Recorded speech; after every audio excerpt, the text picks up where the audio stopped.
Bonjour et bienvenue sur Allo Finance pour faire un point à l'ouverture de la bourse de Paris. Après un sévère décrochage la veille sur fond de crainte sur les dettes souveraines des pays de la zone euro et de risque de paralysie du trafic aérien, la place parisienne démarre cette nouvelle séance sous le signe de la prudence.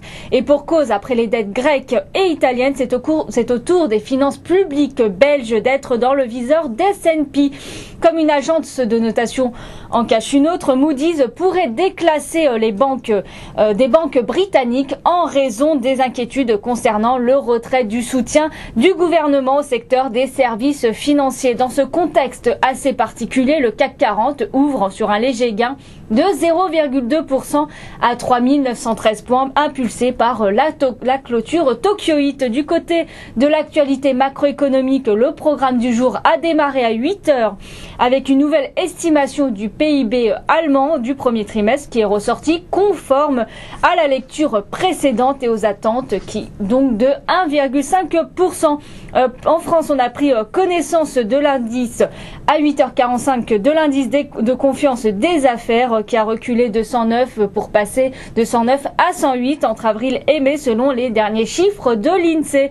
À 10h, place à l'IFO allemand de mai, puis à 11h, des commandes nouvelles à l'industrie du mois de mars aux États-Unis. Les statistiques de l'immobilier neuf en avril seront connues à 16h.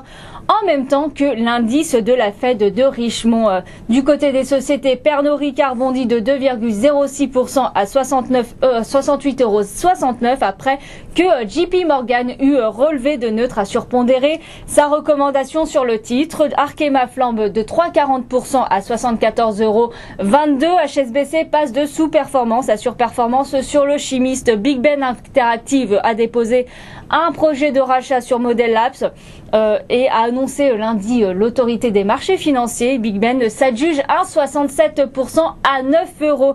Vallourec grappille 0,26% à 86,21 € après l'acquisition de Zamil Pipe, première société de transformation et de finition de tubes sans soudure pour l'industrie pétrolière et gazière en Arabie Saoudite pour un montant de 135 millions de dollars ou 96 millions d'euros environ. Comme pour le Crédit Agricole, S&P envisage un placement sous surveillance négative de la dette de la note de crédit à long terme de Dexia en raison de son exposition à la Grèce.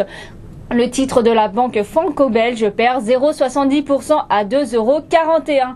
Et le Crédit Agricole progresse quant à lui de 0,24% à 10,55 €. La Banque Verte a déposé un projet d'offre publique volontaire d'achat portant sur le solde du capital, soit 4% de sa filiale grecque Emporiki à 1,76 € par action. Compagnie des Alpes a publié au titre de son premier semestre 2010-2011 un résultat opérationnel de 73 millions d'euros et un résultat net de 36,5 millions d'euros et a bénéficié de bonnes performances des domaines skiables. Mais l'intégration pour la première fois dans les comptes consolidés du Futuroscope de Poitiers a pesé sur les comptes. Le titre perd 1,7% à 22,60 € dans les premiers échanges de ce matin. Hermès redonne 0,34%.